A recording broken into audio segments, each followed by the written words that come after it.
Good morning, everyone. We'll continue here in the words of the RAMBAM, Hilchos Talmud Torah, Perek Gimel, the third chapter. Today is Halacha Hey, number 5.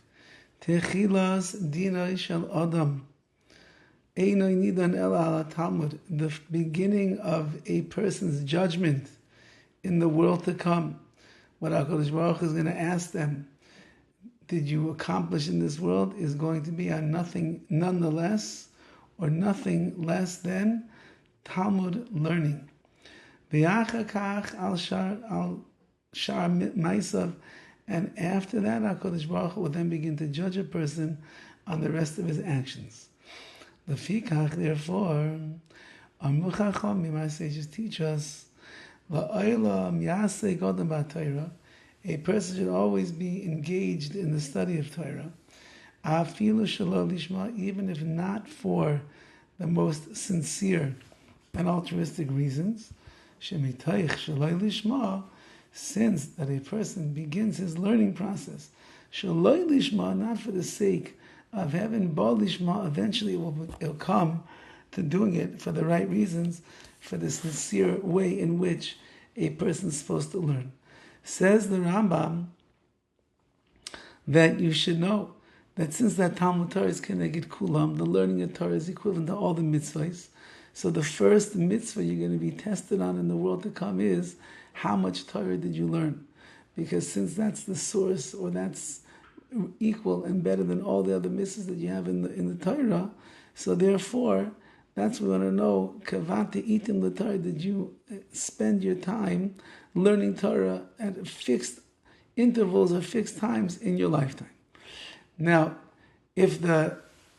hopefully the answer is yes, but that's why, says the Rambam, I know that not everyone is so motivated to learn Torah, well aware of that, says the Rambam, so therefore, even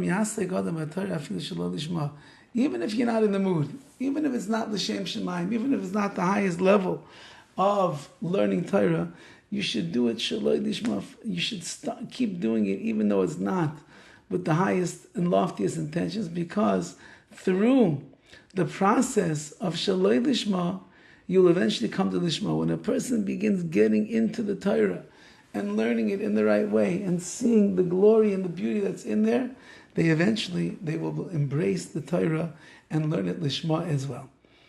Says the Rambam further, Mi shenasai libai l'kayim mitzvah zukaroi, someone who lifts their heart, they want to fulfill this mitzvah of learning in the right way.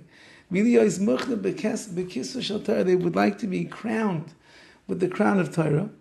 He should not remove his mind to other things.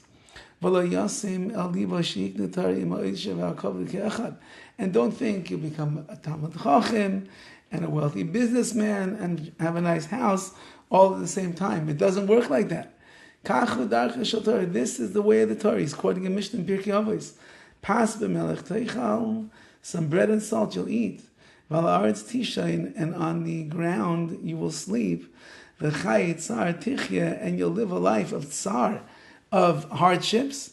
Uba Torah tiye omel, and the Torah will be your omel. That's what you're going to end up engaging yourself in the hard work for. So that doesn't sound like a very glamorous, glorious life of Torah. But the answer is that you could have money, and you could have a nice house, and you can have a good car, and you can have good food on the table. All that's true. But since that I realized that Torah is the central mitzvah that a person needs to be occupied with, if the only way that I could do it would be through a little bread, a little water, sleeping on the floor, and a life of tsar, I would be willing to, because that's Torah, learning Torah is the most important. It's not upon you to finish the job. However, you're also not a free man to be mavatal, to take yourself away from this particular service of Hashem of learning. The more Torah you have, the more reward you're going to get. And also adds the Rambam, the reward you're going to receive is according to the tsar, to the effort and the energy and the pain, so to speak, that a person expends to be able to embrace the Torah in their life. Have a wonderful day.